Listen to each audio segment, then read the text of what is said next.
యేసుక్రీస్తునామములో వందనాలు తెలియజేస్తున్నాను. మీరేం బాధపడలేదు. ముగిస్తాను కోసరిగా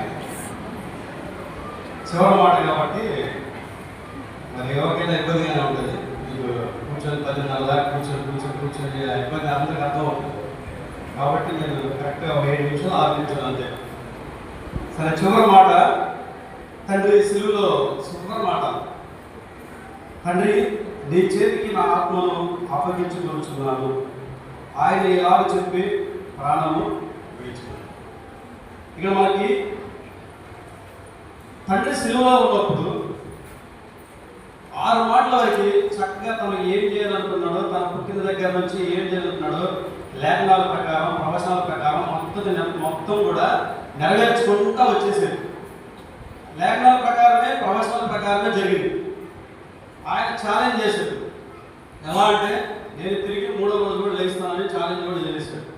తను ఏదైతే చెప్పాడో నెరవేర్చాడు. మొత్తం కూడా 6వ మాట వరకు సమాప్తమైన ఉంది. ఇక చివరిగా తండ్రి నీ చేతికి నా ఆత్మను అప్పగిస్తున్నాను అన్నాడు. 3 విషయాల్లో ఆత్మ గురించి ప్రస్తావన చేస్తారు. ఓన్లీ ఆత్మ. మనుషుల్లో డౌట్, మరణించిన తర్వాత మనిషి ఎక్కడికి పోతాడు?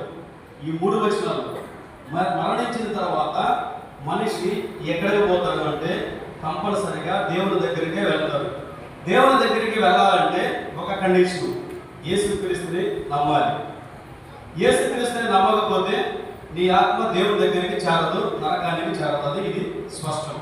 ప్రసంగి గ్రంథంలో చూడండి, ఎవరు చదవద్దు, 12వ అధ్యాయం 7వ వచనంలో చూస్తే, మన్నైనది వెనుకటి వలనే మరలా భూమికి చేరును, ఆత్మ దాన్ని దయచేసిన దేవుని యొద్దకి మరలా పోవును. ఇది చాలా స్పష్టంగా రాయబడింది. ఇక్కడ దేవుడు మట్టితోనే చేశాడు మనిషిని, చివరికి ఆ మట్టి శరీరాన్ని వదిలేస్తున్నాడు.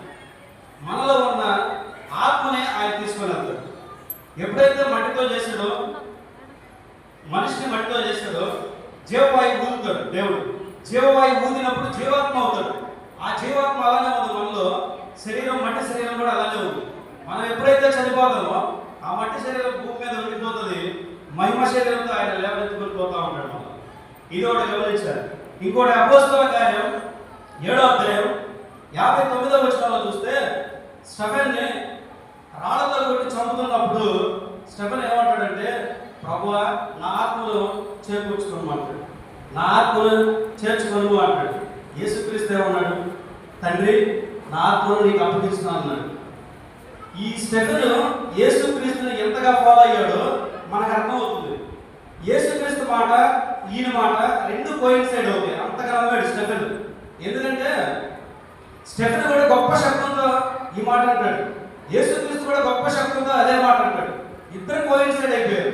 అంటే యేసుక్రీస్తుని ఫాలో అవుతా ఈ మాట చెప్పాడు. అంటే వాడు యేసుక్రీస్తు, స్టెఫెన్ ఏమంటాడంటే, ఆకాశం వైపు చూసి యేసుక్రీస్తు దేవుడు గుడిపార్శ్వన కూర్చొని ఉన్నాడని అన్నప్పుడు అక్కడ ఉన్న జనం మొత్తం రాళ్లతో కొట్టేసి అతను చంపేస్తాడు.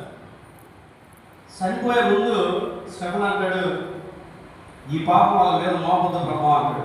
యేసుక్రీస్తు మొదటి మాట ఏంటి? తండ్రి రేపు చేయించుకున్న మీదకి ఇద్దరు కోయిడ్ సైడ్గా యేసుక్రీస్తుని ఒక్కసారి నమ్మినప్పుడు యేసుక్రీస్తు బాటలోనే మనం నడుస్తాం. ప్రవచనపూర్వకంగా కూడా ఒక షాట్ ఉంటుంది చూడండి. కీర్తనల గ్రంథం 31వ అధ్యాయం 5వ వచనంలో, నా ఆత్మను నీ చేతికి అప్పగించుచున్నాను అన్నది. కీర్తనకారుడు రాశాడు, నా ఆత్మను నీ చేతికి అప్పగిస్తున్నాను అని. అంటే ప్రవక్తలు చెప్పిన ప్రతి మాట నెరవేర్చుకుంటూ వచ్చాడు. ఒక్క మాట మిగిలింది యేసుక్రీస్తు. ఏంటంటే, ఇదిగో నేను త్వరగా వచ్చుచున్నాను అనే వాగ్దానం మాత్రం అలానే ఉంది. ఇదిగో నేను త్వరగా వచ్చున్నాను అనే విషయం రాకడ గురించి. ఇక్కడ మనకి మనం చేసిన పాపం నిమిత్తం ఒక మనిషి బలి అర్పణ జరగాలి. మనం చేసిన పాపం నిమిత్తం ఒక మనిషి బలి అర్పణ జరగాలి. ఆ మనిషి పవిత్రుడై ఉండాలి, పరిశుద్ధుడై ఉండాలి, ఖచ్చితంగా ఏ లోపం లేనివాడై ఉండాలి. అలాంటి వాడు ఈ భూమి మీద ఎవ్వడూ లేడు. మరి ఇప్పుడు ఎలా రావాలి? పరమాత్మ అయిన దేవుడే స్వయంగా దిగి వచ్చి ఒక నరుడు రూపంలో వచ్చి తను అనుకున్నది మొత్తం నెరవేర్చి మన పాపాల నిమిత్తమై సిలువలో మరణించాడు. ఈరోజు సర్వ పాప పరిహారం కోసం రక్త ప్రోక్షణ జరగాలి. అంటే రక్తం చిందించబడాలి. ఆ రక్తం చిందించబడాలంటే మనుషుల వల్ల కాదు. రక్తం చిందించబడాలంటే మనుషుల వల్ల కాదు, పరమాత్మనే దిగి వచ్చి కంపల్సరిగా ఈ శిలువ మరణాన్ని పొందాలి. కాబట్టి తనను తాను సమర్పణ చేసుకున్నాడు. ఈ 7వ మాట ఏంటంటే సమర్పణ. తనను తాను సమర్పణ చేసుకున్నాడు. కాబట్టి మనం చెప్పుకోలేదు ఏంటంటే, మనం మరణించిన తర్వాత ఇప్పుడు తండ్రి నీ చేతికి ఆత్మను అప్పగిస్తున్నాను అన్నప్పుడు తండ్రి ఆత్మ యేసుక్రీస్తు ఆత్మ తండ్రి దగ్గర జరుగుతుంది, స్టిఫెన్ ఆత్మ యేసుక్రీస్తు. ఇప్పుడు తండ్రికి యేసుక్రీస్తు, స్టిఫెన్ వీళ్ళ మధ్యవర్తి ఎవరంటే యేసుక్రీస్తు. స్టిఫెన్కి తండ్రికి మధ్యవర్తి ఎవరు?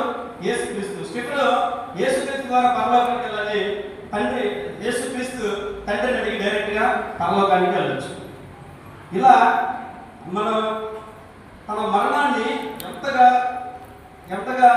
అర్పించుకున్నాడంటే ఎంతో బాధతో. ఇక్కడ చాలా మంది చెప్పారు, 6 చెప్పారు, 6 మాటలు డిఫరెంట్ వేలో చెప్పారు. సో చాలా జాగ్రత్తగా ఉన్నారు. కాబట్టి ఈ చిన్న వాక్యాన్ని దేవుడు దీవించును గాక. ఒక చిన్న వచనం పాడుతాను. సర్వ పాప పరిహారం కోసం రక్త ప్రోక్షణం అవశ్యమని, సర్వ పాప పరిహారం కోసం రక్త ప్రోక్షణం అవశ్యమని, మనుషులలో ఎవ్వరు బలికి పనికిరాలని, పరమాత్ముడే బలి అయి తిరిగి లేవాలని ఆ ఋషులు పలికిన వేద సత్యం యేసులోనే నెరవేరుగా. సర్వ పాప పరిహారం రక్త ప్రోక్షణవశ్యం, తద్రక్తం పరమాత్మేన పుణ్యదాన బలియాగం. ఈ చిన్న వాక్యాన్ని దేవుడు దీవించుగా.